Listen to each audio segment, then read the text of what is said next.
ನಾವು ಎಷ್ಟೇ ಬ್ಯುಸಿಯಾಗಿರ್ಲಿ, ಜೀವನದಲ್ಲಿ ಎಷ್ಟೇ ಮುಂದೆ ಹೋಗಿರ್ಲಿ, ಎಲ್ಲೋ ಒಂದು ಕಡೆ ಆಳದಲ್ಲಿ ಒಂದು ರೀತಿಯ ಸಣ್ಣ ಅಸಮಾಧಾನ ಇದ್ದೇ ಇರುತ್ತೆ ಅಲ್ವಾ? ಎಲ್ಲವೂ ಸರಿಯಾಗೇ ನಡೀತಿದೆ, ಆದ್ರೂ ಏನೋ ಒಂದು ಮಿಸ್ಸಿಂಗ್ ಅನ್ನೋ ಫೀಲಿಂಗ್. ಎಲ್ಲವನ್ನೂ ಸಾಧಿಸಿದ ಮೇಲೂ ಯಾಕೋ ಒಂದು ಅಪೂರ್ಣತೆ ಕಾಡುತ್ತೆ. ಆದರೆ ಈ ಭಾವನೆಯಿಂದ ಹೊರಬರೋ ದಾರಿ ಹೊರಗಡೆ ಇಲ್ಲ, ಅದು ನಮ್ಮೊಳಗೆ, ನಮ್ಮ ದೃಷ್ಟಿಕೋನವನ್ನೇ ಬದಲಾಯಿಸೋದ್ರಲ್ಲಿದೆ. ಬನ್ನಿ, ಆ ದಾರಿ ಯಾವುದು ಅಂತ ನೋಡೋಣ. ಒಂದ್ ಕ್ಷಣ ಯೋಚನೆ ಮಾಡಿ, ಈ ಕೊರತೆಯ ಭಾವನೆ ಇದು ನಮ್ಮ ವೈಯಕ್ತಿಕ ತೊಂದರೆ ಅಲ್ಲದೆ ಬಹುಶಃ ಮನುಷ್ಯರಾಗಿ ನಮ್ಮೆಲ್ಲರ ಸಹಜ ಸ್ಥಿತಿನೇ ಆಗಿದ್ರೆ. ನೋಡಿ, ನಾವು ಹುಟ್ಟಿದಾಗಿನಿಂದ ನಮ್ಮ ನಿಜವಾದ ಸ್ವರೂಪದ ಬಗ್ಗೆ ಒಂದು ಸ್ಪಷ್ಟತೆ ಇಲ್ಲದೇನೆ ಬದುಕ್ತಿರ್ತೀವಿ. ಇದು ನಮ್ಮ ತಪ್ಪಲ್ಲ.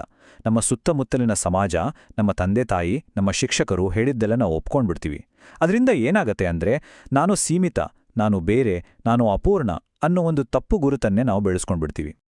ಹಾಗಾದ್ರೆ ಈ ಒಂದು ಭ್ರಮೆಯನ್ನ ಮೀರಿ ನೋಡೋಕೆ ನಮ್ಮ ಮನಸ್ಸನ್ನ ತಯಾರು ಮಾಡೋದು ಹೇಗೆ? ನಾವು ಮೂಲತಃ ಪರಿಪೂರ್ಣರೇ ಆಗಿದ್ರೆ ನಮ್ಗೆ ಯಾಕೆ ಈ ತರಹ ನಾನು ಬೇರೆ ಅನ್ನೋ ಭಾವನೆ ಬರುತ್ತೆ? ಆರಿ ಸತ್ಯವನ್ನ ಗುರ್ತಿಸೋಕೆ ನಮ್ಮ ಮನಸ್ಸನ್ನ ಸಿದ್ಧಪಡಿಸೋದು ಹೇಗೆ ಸಾಧ್ಯ? ಈ ಪ್ರಶ್ನೆಗಳನ್ನೇ ಇಟ್ಕೊಂಡು ನಾವು ಇವತ್ತು ಮುಂದೆ ಹೋಗೋಣ. ಬನ್ನಿ, ಈ ಪಯಣವನ್ನ ಶುರು ಮಾಡೋಣ. ಇವತ್ತಿನ ನಮ್ಮ ಚರ್ಚೆಯಲ್ಲಿ ಮೊದಲಿಗೆ ನಮ್ಮೊಳಗೆ ನಮಗೆ ಗೊತ್ತಿಲ್ಲದೆ ನಡೀತಿರೋ ಆಂತರಿಕ ಸಂಘರ್ಷವನ್ನ ಅರ್ಥ ಮಾಡ್ಕೊಳ್ಳೋಣ. ನಂತರ ಈ ದಾರಿಯಲ್ಲಿ ಸಾಗೋಕೆ ಸಿದ್ಧತೆ ಯಾಕೆ ಇಷ್ಟು ಮುಖ್ಯ ಅನ್ನೋದನ್ನು ನೋಡ್ತೀವಿ. ಆಮೇಲೆ ಮನಸ್ಸನ್ನ ಕ್ಲಿಯರ್ ಮಾಡೋ 5 ಪ್ರಮುಖ ಆಂತರಿಕ ಅರ್ಹತೆಗಳ ಬಗ್ಗೆ ವಿವರವಾಗಿ ತಿಳ್ಕೊಳ್ಳೋಣ. ಈ ಗುಣಗಳು ನಮ್ಮ ಮನಸ್ಸಿಗೆ ಕನ್ನಡಿತರ ಹೇಗೆ ಕೆಲಸ ಮಾಡುತ್ತವೆ, ಹಾಗೂ ಕೊನೆಗೆ ನಮ್ಮಲ್ಲೇ ಈಗಾಗಲೇ ಇರೋ ಶಾಂತಿಯನ್ನ ಗುರ್ತಿಸೋ ಪಯಣದ ಬಗ್ಗೆ ಮಾತಾಡೋಣ. ನೋಡಿ, ನಾವು ಹುಟ್ಟಿದ ಕ್ಷಣದಿಂದ ನಮಗೆ ನಾನು ಅನ್ನೋ ಒಂದು ಕಥೆಯನ್ನ ಕಟ್ಟಿಕೊಳ್ಳೋಕೆ ಕಲಿಸ್ಕೊಡಲಾಗುತ್ತೆ. ಈ ನಾನು ಅನ್ನೋ ಭಾವನೆಯೇ ನಮ್ಮನ್ನ ನಮ್ಮ ಸುತ್ತಿರೋ ಪ್ರಪಂಚದಿಂದ ಬೇರ್ಪಡಿಸುತ್ತೆ. ಪ್ರತಿದಿನದ ನಮ್ಮ ಅನುಭವಗಳು ಈ ಕಥೆಯನ್ನ ಇನ್ನೂ ಗಟ್ಟಿ ಮಾಡ್ತಾ ಹೋಗ್ತವೆ. ನಾನು ಇಲ್ಲಿ, ಪ್ರಪಂಚ ಅಲ್ಲಿ ಅನ್ನೋ ಈ ಭಾವನೆ ಇದೆಯಲ್ಲ, ಇದೇ ನಮ್ಮನ್ನ ನಾವು ಸೀಮಿತರು, ನಾವು ಬೇರೆ ಅನ್ನೋ ಭಾವನೆಯಲ್ಲಿ ಕಟ್ಟಿಹಾಕುತ್ತೆ. ಇಲ್ಲಿ ಒಂದು ಮುಖ್ಯವಾದ ಸಂಘರ್ಷ ಇದೆ. ಅದು ನಮ್ಮ ನಿಜವಾದ ಸ್ವರೂಪಕ್ಕೂ ಅದನ್ನ ಹುಡ್ಕೋಕೆ ನಾವು ಬಳಸೋ ಮನ್ಸಿಗೂ ನಡುವೆ ಇರೋ ಸಂಘರ್ಷ. ಇದನ್ನೇ ಹೀಗೆ ಯೋಚನೆ ಮಾಡಿ. ನಮ್ಮ ನಿಜವಾದ ಸ್ವರೂಪ ಒಂದು ನಿಶ್ಶಬ್ದ, ಯಾವತ್ತೂ ಬದಲಾಗದ ಆಕಾಶದ ಹಾಗೆ. ಆದರೆ ನಾವು ಬಳಸೋ ಮನ್ಸು ಅದು ಯಾವಾಗ್ಲೂ ಬದಲಾಗೋ, ಗಲಾಟೆ ಮಾಡೋ ಹವಾಮಾನದ ಹಾಗೆ. ನಮ್ಮ ಸ್ವರೂಪಕ್ಕೆ ಇಷ್ಟಕಷ್ಟಗಳಿಲ್ಲ, ಆದರೆ ಮನಸ್ಫೂರ್ತಿ ಇಷ್ಟಕಷ್ಟಗಳಿಂದಲೇ ತುಂಬಿದೆ. ನಮ್ಮ ಸ್ವರೂಪ ಕ್ರಿಯೆಯಿಲ್ಲದ್ದು, ಆದರೆ ಮನಸ್ಸು ಯಾವಾಗ್ಲೂ ಚಟಪಟ ಅಂತ ಇರುತ್ತೆ. ನೋಡಿ, ಇದೇ ವ್ಯತ್ಯಾಸದಿಂದಾಗಿ ನಮಗೆ ಇಷ್ಟೆಲ್ಲ ಗೊಂದಲ. ಹಾಗಿದ್ರೆ ಇಷ್ಟೆಲ್ಲ ಚಂಚಲವಾಗಿರೋ ಮನಸ್ಸಿಗೆ ಮಿತಿಯಿಲ್ಲದ ಶಾಂತಿಯ ಬಗ್ಗೆ ಹೇಳಿದ್ರೆ ಏನಾಗುತ್ತೆ? ಅದು ಅದಕ್ಕೆ ಅರ್ಥ ಆಗುವ ಹಾಗೆ ಅದನ್ನು ತಿರುಚಿಕೊಳ್ಳುತ್ತೆ. ಅದು ಜ್ಞಾನೋದಯವನ್ನ ಹೊರಗಡೆ ಎಲ್ಲೋ ಸಾಧಿಸಬೇಕಾದ ಇನ್ನೊಂದು ಗೋಲ್ ಅಂದ್ಕೊಳ್ಳುತ್ತೆ. ಇದು ಹೇಗಿದೆ ಅಂದರೆ, ಗಾಳಿಯನ್ನು ಹಿಡಿದು ಒಂದು ಡಬ್ಬಿಯಲ್ಲಿ ತುಂಬೋಕೆ ಟ್ರೈ ಮಾಡಿದ ಹಾಗೆ. ನಮ್ಮ ನಿಜ ಸ್ವರೂಪವನ್ನು ಹುಡುಕೋ ಬದಲು ಅದನ್ನು ಒಂದು ವಸ್ತುವಿನ ಥರ ಬೆನ್ನಟ್ಟೋಕೆ ಶುರು ಮಾಡ್ತೀವಿ. ಬಹುಶಃ ನಾವು ಮಾಡುವ ಅತಿದೊಡ್ಡ ತಪ್ಪು ಅಂದ್ರೆ ಇದೆ. ಇಲ್ಲಿ ಅತ್ಯಂತ ಮುಖ್ಯವಾದ ವಿಷಯ ಅಂದ್ರೆ ಸಿದ್ಧತೆ. ನೋಡಿ, ಸಿದ್ಧತೆ ಅಂದ್ರೆ ನಾವು ಜ್ಞಾನೋದಯಕ್ಕೆ ಏನೋ ದೊಡ್ಡ ಅರ್ಹತೆ ಪಡ್ಕೋಬೇಕು ಅಂತಲ್ಲ. ಬದಲಿಗೆ ನಮ್ಮ ಮನಸ್ಸನ್ನ ಶಾಂತಗೊಳಿಸಿಕೊಂಡು ಮೋಡಗಳ ಹಿಂದೆ ಇರೋ ಆಕಾಶವನ್ನು ನೋಡುವಷ್ಟು ಕ್ಲಿಯರ್ ಮಾಡ್ಕೊಳ್ಳೋದು. ನಿಜವಾದ ಆತ್ಮವಿಚಾರಣೆಗೆ ಬೇಕಾದ ಒಂದು ಮಾನಸಿಕ ಪ್ರಬುದ್ಧತೆಯನ್ನ ಬೆಳೆಸ್ಕೊಳ್ಳೋದಷ್ಟೇ ಈ ಸಿದ್ಧತೆಯ ಉದ್ದೇಶ. ಇದು ಜೀವನದಿಂದ ಓಡಿ ಹೋಗೋ ದಾರಿಯಲ್ಲ, ಬದಲಿಗೆ ಜೀವನವನ್ನ ವಸ್ತುನಿಷ್ಠವಾಗಿ, ಜವಾಬ್ದಾರಿಯುತವಾಗಿ ನೋಡೋ ಸಾಮರ್ಥ್ಯವನ್ನ ಬೆಳೆಸ್ಕೊಳ್ಳೋದು. ಒಂದು ಇಂಟ್ರೆಸ್ಟಿಂಗ್ ವಿಷಯ ಅಂದ್ರೆ, ಸಾವಿರಾರು ವರ್ಷಗಳಿಂದ ಜ್ಞಾನಿಗಳು ಈ ದಾರಿಯಲ್ಲಿ ಯಶಸ್ಸು ಕಂಡವರನ್ನ ಮತ್ತು ವಿಫಲರಾದವರನ್ನ ಗಮನಿಸಿದ್ದಾರೆ. ಆಗ ಅವರಿಗೆ ಒಂದು ವಿಷಯ ಸ್ಪಷ್ಟವಾಗಿ ಗೊತ್ತಾಗಿದೆ. ಯಶಸ್ವಿ ಆದವರಲ್ಲಿ ಕೆಲವು ನಿರ್ದಿಷ್ಟ ಗುಣಗಳು ಇದ್ವು. ಅವನ್ನೇ ನಾವು 5 ಆಂತರಿಕ ಅರ್ಹತೆಗಳು ಅಂತ ಕರಿತೀವಿ. ಇವು ಕಠಿಣವಾದ ರೂಲ್ಸ್ ಅಲ್ಲ, ಬದಲಿಗೆ ನಮ್ಮನ್ನ ನಾವೇ ಚೆನ್ನಾಗಿ ಅರ್ಥ ಮಾಡ್ಕೊಳ್ಳೋಕಿರೋ ಟೂಲ್ಸ್. ಅಂದ ಹಾಗೆ ಈ ಗುಣಗಳು ನಮ್ಮೆಲ್ಲರಲ್ಲೂ ಒಂದಲ್ಲ ಒಂದು ಮಟ್ಟಿಗೆ ಇದ್ದೇ ಇರ್ತವೆ. ಮೊದಲನೇದಾಗಿ ವಿವೇಕ. ಅಂದ್ರೆ ಯಾವುದು ಶಾಶ್ವತ, ಯಾವುದು ಅಶಾಶ್ವತ ಅಂತ ಗುರ್ತಿಸೋ ಬುದ್ಧಿ. ಯಾವುದು ಯಾವಾಗ್ಲೂ ಇರುತ್ತೆ, ಯಾವುದು ಬಂದು ಹೋಗುತ್ತೆ ಅಂತ ಗುರ್ತಿಸೋದು. ನಮ್ಮ ಆಲೋಚನೆಗಳು ಬಂದು ಹೋಗೋ ಮೋಡಗಳಿದ್ದಾಗೆ, ಆದರೆ ಆ ಮೋಡಗಳ ಹಿಂದೆ ಯಾವಾಗ್ಲೂ ಇರುವ ಒಂದು ನಿಶ್ಚಲ ಆಕಾಶ ಇದೆಯಲ್ಲ, ಅದೇ ನಾನು ಅನ್ನೋ ಅರಿವು. ಆ ಆಕಾಶವನ್ನ ಗುರ್ತಿಸೋ ಶಕ್ತಿನೇ ವಿವೇಕ. ವಿವೇಕ ಬಂತು ಅಂದ್ರೆ ವೈರಾಗ್ಯ ತಾನಾಗೇ ಬರುತ್ತೆ. ವೈರಾಗ್ಯ ಅಂದ್ರೆ ಹೊರಗಿನ ಯಾವ ವಸ್ತುವಾಗ್ಲಿ, ಯಾವ ಅನುಭವವಾಗ್ಲಿ ನಮಗೆ ಶಾಶ್ವತವಾದ ಸಂತೋಷ ಕೊಡಕ್ ಸಾಧ್ಯ ಇಲ್ಲ ಅನ್ನೋ ಅರಿವು. ವೈರಾಗ್ಯ ಅಂದ್ರೆ ಎಲ್ಲದರಿಂದ ದೂರ ಓಡ್ ಹೋಗೋದಲ್ಲ ಅಥವಾ ಕೋಲ್ಡ್ ಆಗಿರೋದಲ್ಲ. ಬದಲಿಗೆ ಪ್ರಾಪಂಚಿಕ ಸುಖಗಳಿಗೆ ಒಂದು ಲಿಮಿಟ್ ಇದೆ ಅಂತ ಗೊತ್ತಾದಾಗ ವಸ್ತುಗಳ ಮೇಲಿನ ಅತಿಯಾದ ವ್ಯಾಮೋಹ ಕಡಿಮೆ ಆಗೋದು. ಎಲ್ಲ ನಮ್ಮ ಇಷ್ಟದ ಪ್ರಕಾರನೇ ಆಗಬೇಕು ಅನ್ನೋ ಹಠ ಬಿಡೋದು. ವೈರಾಗ್ಯದ ದೃಷ್ಟಿಕೋನದಿಂದ ನೋಡಿದಾಗ ವಸ್ತುಗಳು ನಮ್ಮ ಅಭದ್ರತೆಗೆ ಪರಿಹಾರವಾಗಿ ಕಾಣೋದಿಲ್ಲ, ಬದಲಿಗೆ ಅವುಗಳ ನಿಜವಾದ ಉಪಯೋಗಕ್ಕೆ ಮಾತ್ರ ಕಾಣಿಸ್ತವೆ. ಉದಾಹರಣೆಗೆ, ಒಂದು ದುಬಾರಿ ರೋಲೆಕ್ಸ್ ವಾಚ್, ಅದು ನಮ್ಮ ಇನ್ಸೆಕ್ಯೂರಿಟಿಗೆ ಪರಿಹಾರ ಅಲ್ಲ, ಅದು ಕೇವಲ ಟೈಮ್ ತೋರಿಸೋ ಒಂದು ವಸ್ತು ಅಷ್ಟೇ. ಅಂದ್ರೆ ವಸ್ತುಗಳನ್ನೇ ಬಿಟ್ಬಿಡ್ಬೇಕು ಅಂತಲ್ಲ, ಬದಲಿಗೆ ಜನರು ಅದಕ್ಕೆ ಕಟ್ಟೋ ಕತೆಗಳನ್ನ ನಂಬುದೇ ಅವು ಹೇಗಿವೆಯೋ ಹಾಗೆ ವಾಸ್ತವವಾಗಿ ನೋಡೋದು. ಮೂರನೇ ಅರ್ಹತೆ ಒಂದೇ ಅಲ್ಲ, ಇದು 6 ಆಂತರಿಕ ಶಿಸ್ತುಗಳ ಒಂದು ಗುಂಪು. ಇವೆಲ್ಲ ಸೇರಿ ನಮ್ಮ ಮನಸ್ಸನ್ನ ಸ್ಟೇಬಲ್ ಆಗಿಡೋಕೆ ಮತ್ತು ನಮ್ಮ ಗಮನವನ್ನ ಒಳಮುಖವಾಗಿ ತಿರುಗಿಸೋಕೆ ಹೆಲ್ಪ್ ಮಾಡುತ್ತೆ. ಇದರಲ್ಲಿ ಮನಸ್ಸಿನ ಕಂಟ್ರೋಲ್, ಇಂದ್ರಿಯಗಳ ಮೇಲಿನ ಹಿಡಿತ ಮತ್ತು ನಮ್ಮ ಕರ್ತವ್ಯವನ್ನ ಸರಿಯಾಗಿ ಮಾಡೋದು, ಈ ಥರದ ಗುಣಗಳು ಸೇರಿವೆ. ಇವು ನಮ್ಮ ಆಂತರಿಕ ಸ್ಥಿರತೆಗೆ ಒಂದು ಫೌಂಡೇಶನ್ ಇದ್ದ ಹಾಗೆ. ನಾಲ್ಕನೇದು, ಬಹುಶಃ ಎಲ್ಲದಕ್ಕಿಂತ ಮುಖ್ಯವಾದದ್ದು, ಮುಮುಕ್ಷುತ್ವ. ಅಂದ್ರೆ ಬಿಡುಗಡೆಗಾಗಿ ಒಂದು ತೀವ್ರವಾದ ಹಂಬಲ. ಈ ಹಾಳಾಗೋ ವಸ್ತುಗಳಲ್ಲಿ ಸುಖ ಹುಡುಕೋ ಚಕ್ರದಿಂದ ಹೊರಬರಬೇಕು ಅನ್ನೋ ಒಂದು ಅದಮ್ಯ ಬಯಕೆ.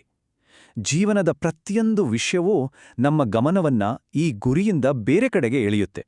ಹಾಗಾಗಿ ಈ ದಾರಿಯಲ್ಲಿ ಬರೋ ಅಡೆತಡೆಗಳನ್ನ ದಾಟೋಕೆ ಸ್ವಾತಂತ್ರ್ಯಕ್ಕಾಗಿ ಒಂದು ತೀವ್ರವಾದ ಬಯಕೆ ಬೇಕೇ ಬೇಕು. ಈ ಬಯಕೆ ಒಂದು ಇಂಧನದ ಹಾಗೆ ನಮ್ಮನ್ನ ದಾರಿಯಲ್ಲಿ ತಪ್ಪದೆ ಮುಂದೆ ಹೋಗೋ ಹಾಗೆ ನೋಡ್ಕೊಳ್ಳುತ್ತೆ. ಕೊನೆಯದಾಗಿ ಭಕ್ತಿ. ಆದರೆ ಇಲ್ಲಿ ಭಕ್ತಿ ಅಂದ್ರೆ ನಾವು ಅಂದುಕೊಂಡಾಗೆ ಕುರುಡು ನಂಬಿಕೆ ಅಲ್ಲ. ಇದು ಸತ್ಯವನ್ನ ಅರ್ಥ ಮಾಡ್ಕೊಂಡಾಗ ಅದರ ಮೇಲೆ ತಾನಾಗೇ ಹುಟ್ಟೋ ಪ್ರೀತಿ ಮತ್ತು ಗೌರವ.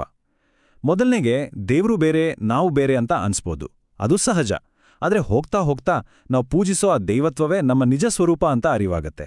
ಆಗ ಭಕ್ತಿ ಅನ್ನೋದು ಯಾವುದೋ ಬೇರೆ ಶಕ್ತಿ ಜೊತೆಗೇನು ಸಂಬಂಧವಾಗಿ ಉಳಿಯಲ್ಲ, ಬದ್ಲಿಗೆ ಎಲ್ಲದರಲ್ಲೂ ಅದೇ ದೈವತ್ವವನ್ನ ಗುರುತಿಸೋ ಸ್ಥಿತಿಗೆ ಬದಲಾಗುತ್ತೆ.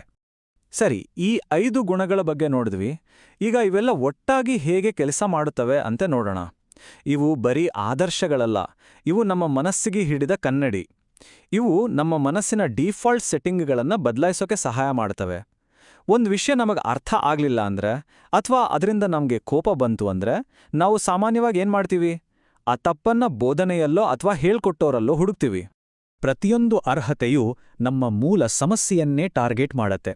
ವಿವೇಕ ಬಂದು ಹೋಗೋ ವಿಷಯಗಳಿಂದ ನಮ್ಮನ್ನ ದೂರ ಇಡತ್ತೆ. ವೈರಾಗ್ಯ ಹೊರಗಿನ ವಸ್ತುಗಳ ಮೇಲಿನ ಅವಲಂಬನೆಯಿಂದ ನಮ್ಮನ್ನ ಫ್ರೀ ಮಾಡತ್ತೆ.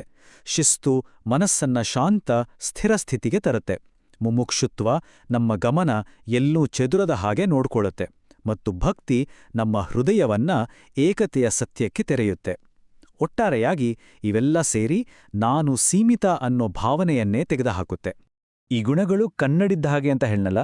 ಅದು ಯಾಕೆ ಅಂದ್ರೆ, ಒಂದು ಬೋಧನೆಯನ್ನ ಒಪ್ಕೊಳ್ಳೋಕೆ ಕಷ್ಟ ಆದಾಗ ನಾವು ಹೀಗೆ ಯೋಚನೆ ಮಾಡ್ಬೋದು, ಒಂದು ವೇಳೆ ನನ್ನಲ್ಲೇ ಇರೋ ಹಳೆಯ ನಂಬಿಕೆಗಳು, ನನ್ನ ಗಟ್ಟಿ ಅಭಿಪ್ರಾಯಗಳೇ ಇದನ್ನ ವಿರೋಧಿಸ್ತಾ ಇರ್ಬೋದಾ? ಇದು ಆತ್ಮವಿಮರ್ಶೆಯ ಒಂದು ದಾರಿ. ಈ ಗುಣಗಳು ಹೊರಗೆ ಬೆರಳು ಮಾಡೋ ಬದಲು ನಮ್ಮೊಳಗೆ ನೋಡೋ ಹಾಗೆ ಪ್ರೋತ್ಸಾಹಿಸ್ತವೆ. ಇದರಿಂದ ನಮಗೆ ಒಂದು ಮುಖ್ಯವಾದ ಸತ್ಯ ಗೊತ್ತಾಗುತ್ತೆ. ಸಮಸ್ಯೆ ಇರೋದು ಹೊರಗಿನ ಪ್ರಪಂಚದಲ್ಲಲ್ಲ, ಬದಲಿಗೆ ನಾವು ಆ ಪ್ರಪಂಚದ ಮೇಲೆ ಹಾಕೋ ನಮ್ಮದೇ ಆದ ಯೋಚನೆಗಳಲ್ಲಿ, ನಮ್ಮ ಪ್ರೊಜೆಕ್ಷನ್ಸ್ಗಳಲ್ಲಿ. ನಾವು ಸಮಸ್ಯೆ ಅಂತ ಕರೆಯೋದೆಲ್ಲ ನಿಜಕ್ಕೂ ಕೇವಲ ಸನ್ನಿವೇಶಗಳು. ಅದಕ್ಕೆ ಸಮಸ್ಯೆ ಅನ್ನೋ ಲೇಬಲ್ ಹಾಕೋದು ನಮ್ಮ ಮನಸ್ಸು. ಆ ಲೇಬಲ್ಗಳನ್ನ ನಾವು ತೆಗೆದಾಗ ಮನಸ್ಸು ತಾನಾಗೇ ಶಾಂತವಾಗತ್ತೆ. ಈ ಇಡೀ ವಿಷಯವನ್ನ ಒಂದು ಸುಂದರವಾದ ಉದಾಹರಣೆ ಮೂಲಕ ಅರ್ಥ ಮಾಡ್ಕೊಳ್ಳೋಣ. ಒಂದು ಸರೋವರವನ್ನ ನೆನಪಿಸ್ಕೊಳ್ಳಿ. ಅದು ಸಂಪೂರ್ಣ ನಿಶ್ಚಲವಾಗಿದ್ದಾಗ ಮಾತ್ರ ಅದರಲ್ಲಿ ಆಕಾಶದ ಸ್ಪಷ್ಟ ಪ್ರತಿಬಿಂಬ ಕಾಣುಕ್ಕ, ಅಲ್ವಾ? ನಮ್ಮ ಮನಸ್ಸು ಹಾಗೇನೆ. ಗಲಾಟೆ ಅಲೆಗಳಿಂದ ತುಂಬಿದ ಮನಸ್ಸಲ್ಲಿ ನಮ್ಮ ನಿಜ ಸ್ವರೂಪದ ಪ್ರತಿಬಿಂಬ ಯಾವತ್ತೂ ಕ್ಲಿಯರ್ ಆಗಿ ಕಾಣಲ್ಲ. ಈ 5 ಗುಣಗಳನ್ನ ಬೆಳೆಸ್ಕೊಳ್ಳೋದು ಅಂದ್ರೆ ನಮ್ಮ ಮನಸ್ಸು ಅನ್ನೋ ಸರೋವರದ ಅಲೆಗಳನ್ನ ಶಾಂತಗೊಳಿಸಿದ ಹಾಗೆ. ಆಗ ನಮ್ಮ ನಿಜ ಸ್ವರೂಪ ಅನ್ನೋ ಆಕಾಶ ತಾನಾಗಿ. ಹಾಗಾದ್ರೆ ನಾವು ಅಂತಿಮವಾಗಿ ಅರ್ಥ ಮಾಡ್ಕೊಳ್ಬೇಕಾದದ್ದೇನು? ನೋಡಿ, ಈ ಪಯಣ ಅಂದ್ರೆ ಹೊಸದಾಗಿ ಏನನ್ನೋ ಪಡ್ಕೊಳ್ಳೋದಲ್ಲ ಅಥವಾ ಏನನ್ನೋ ಸಾಧಿಸೋದಲ್ಲ. ಇದು ನಮ್ಮನ್ನ ನಾವೇ ಶುದ್ಧಿ ಮಾಡ್ಕೊಳ್ಳೋ ಒಂದು ಪ್ರಕ್ರಿಯೆ, ಒಂದು ಸಿದ್ಧತೆ. ಇದು ನಮ್ಮಲ್ಲೇ ಈಗಾಗಲೇ ಇರೋ ಶಾಂತಿಯನ್ನ ಮತ್ತೆ ಕಂಡುಹಿಡಿಯೋ ಪಯಣ. ನಾವು ಹೊಸದಾಗಿ ಏನೋ ಸೇರಿಸ್ಬೇಕಾಗಿಲ್ಲ, ನಮ್ಮ ಕಣ್ಣಿಗೆ ಬಿದ್ದಿರೋ ಪೋರೆಯನ್ನ ಸರಿಸಿದ ಹಾಗೆ ಅಷ್ಟೇ. ಹಾಗಾದ್ರೆ ನಿಜವಾದ ಸ್ವಾತಂತ್ರ್ಯ ಎಲ್ಲಿದೆ? ಅದು ನಮ್ಮ ಪರಿಸ್ಥಿತಿಗಳನ್ನ ಬದಲಾಯಿಸೋದ್ರಲ್ಲ, ಬದಲಿಗೆ ನಾವು ಆ ಪರಿಸ್ಥಿತಿಗಳನ್ನ ನೋಡೋ ರೀತಿನೇ ಬದಲಾಯಿಸೋದ್ರಲ್ಲಿದೆ. ಆಗ ಜೀವನ ಅನ್ನೋದು ಏನನ್ನೋ ತುಂಬಿಸೋಕೆ ಮಾಡೋ ಹೋರಾಟ ಆಗಿ ಉಳಿಯಲ್ಲ, ಬದಲಿಗೆ ಅದು ನಮ್ಮ ಮನಸ್ಸು ಅನ್ನೋ ಕನ್ನಡಿಯಂಗ ಒರೆಸೋಕೆ ಸಿಕ್ಕಿರೋ ಒಂದು ಅವಕಾಶ ಆಗುತ್ತೆ. ಪ್ರತಿಯೊಂದು ಅನುಭವವು ನಮ್ಮನ್ನ ಶುದ್ಧೀಕರಿಸೋ ಒಂದು ಸಾಧನ ಆಗಿಬಿಡುತ್ತೆ. ಕೊನೆಯದಾಗಿ ನಾವೆಲ್ಲರೂ ನಮ್ಮನ್ನೇ ಕೇಳಿಕೊಳ್ಳಬೇಕಾದ ಒಂದು ಪ್ರಶ್ನೆ. ಒಂದು ವೇಳೆ ಆ ಶಾಂತಿಗೂ ನಮಗೂ ಮಧ್ಯ ಇರೋದು ಒಂದೇ ಒಂದು ವಿಷಯ ಆಗಿದ್ರೆ, ಅದು ಅದನ್ನ ನೋಡಕ್ಕೆ ನಮ್ಮ ಮನಸ್ಸಿನ್ನ ಸಿದ್ಧ ಮಾಡ್ಕೊಳ್ಳೋ ನಮ್ಮ ಇಚ್ಛಾಶಕ್ತಿ ಮಾತ್ರ ಆಗಿದ್ರೆ ಹೇಗಿರುತ್ತೆ? ಬಹುಶಃ ನಾವು ಉತ್ತರಗಳನ್ನ ಹೊರಗೆ ಹುಡುಕೋದು ನಿಲ್ಸಿ ನಮ್ಮೊಳಗಿನ ಸಿದ್ಧತೆಯ ಕಡೆ ಗಮನ ಕೊಡಬೇಕೇನೋ. ಸತ್ಯವನ್ನ ನಾವು ಗಳಿಸಬೇಕಾಗಿಲ್ಲ, ಅದನ್ನ ಕೇವಲ ಗುರುತಿಸಬೇಕು. ಯಾಕಂದ್ರೆ ಅದು ಈಗಾಗ್ಲೇ ನಮ್ಮಲ್ಲೇ ಇದೆ, ನಮ್ಮ ನಿಜವಾದ ಸ್ವರೂಪವಾಗಿ. ನಾವು ಮಾಡ್ಬೇಕಾಗಿರೋದಿಷ್ಟೇ, ಅದನ್ನು ನೋಡಕ್ಕೆ ಅಡ್ಡ ಬರ್ತಿರೋದನ್ನ ಪಕ್ಕಕ್ಕೆ ಸರಿಸೋದು. ಮತ್ತು ಆ ಸಿದ್ಧತೆಯೇ ನಿಜವಾದ ಆಧ್ಯಾತ್ಮಿಕ ಪಯಣ.